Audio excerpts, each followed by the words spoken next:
troubles. He will hear your faithful cry. He will answer by and by. Need a little prayer will turn it. Then you know he'll find it burning. You will find a little talk with Jesus makes it right. Yes, sir.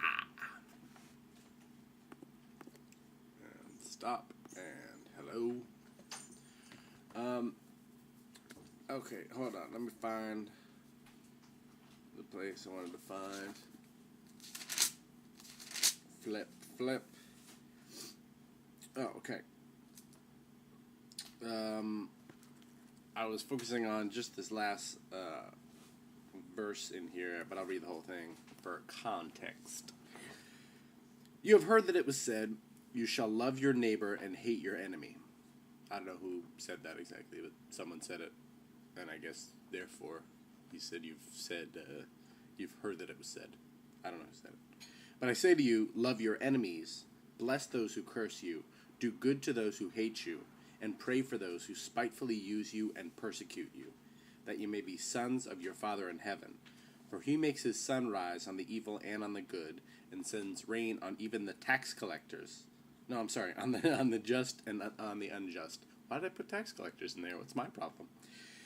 For if you love those who love you, what reward have you? Do not even the tax collectors do the same? There we go. And if you greet your brethren only, what do you do more than others? Do not even the tax collectors do so? Tax collectors, butt of many a joke. This is the thing I was focusing on this morning. Therefore you shall be perfect, just as your Father in heaven is perfect. Now, that's an interesting little thing to hear, because Christ really was constantly reminding people that, no, they were not perfect. I am not perfect. I am sinless only in that his sacrifice was a sacrifice for my stain, and for my evil doing, and my sin, and my selfishness. But behavior, I mean, he constantly just talked about how everyone messes up, and you're all mess ups, which is really quite true, isn't it? But here he says, no, you shall be perfect, even as your Father is perfect, divinely perfect. So he's suggesting that we have the ability through him and through our Creator of being perfect. Perfect? Like sinless perfect? Like Christ perfect? Very suspicious, isn't it? But it isn't. Being that I, as a human being, am kind of a wretched, selfish creature, I'm going to flail and knock against that as often as possible. Sometimes deliberately, sometimes I'm doing it before I even realize I'm doing it. With Christ in my life, I've found it a lot simpler, though, to flee those things. It gives me that default of when I'm struggling with those things, of being like, instead of trying to rationalize it, especially kind of the stuff they're talking about when you're struggling with people, particular people. And I've definitely had people in my life where I'm like, wow, this person is just abjectly evil. But the grace and beauty of what Christ taught is that we're all evil. We're all nasty, evil creatures. We've all been nasty and evil. And sinning darkly in thought is just as nasty as sinning darkly in deed. Now, people would dogmatically argue that, but whatever. For this point, let's go ahead and assume that. So, therefore, there is no room, which is funny too, because that's often, when I listen to people's criticism of Christianity, is often this trail of judgment in it.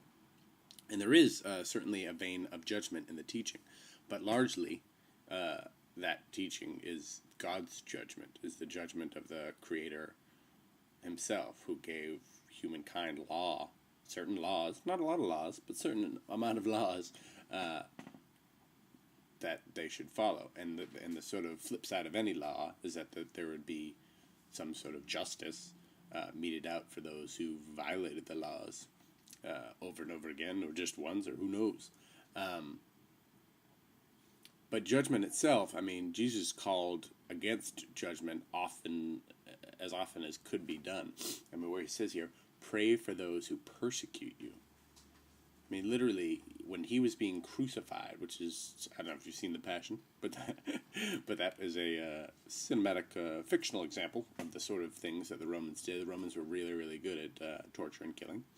And that's why they dominated much of the planet over there. He prayed for them in that moment. He said, forgive them, Father, for they know not what they do.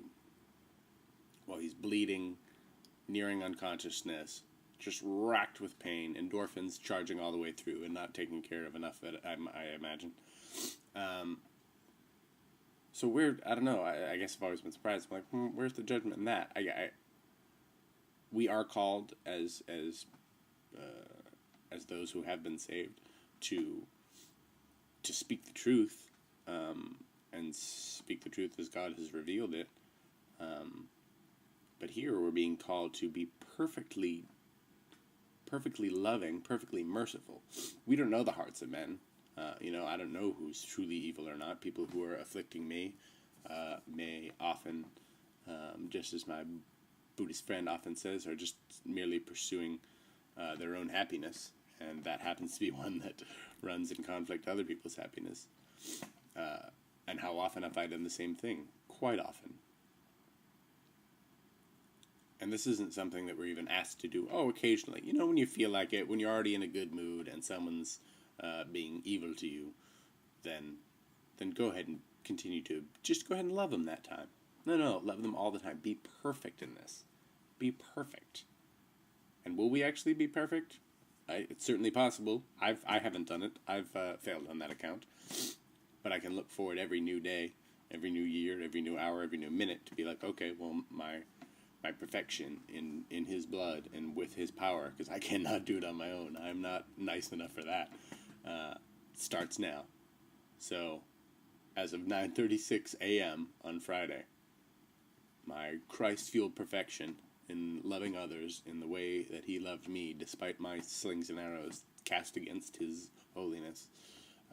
9:37 starts now. So persecute away. I love you. God loves you. Christ died for you.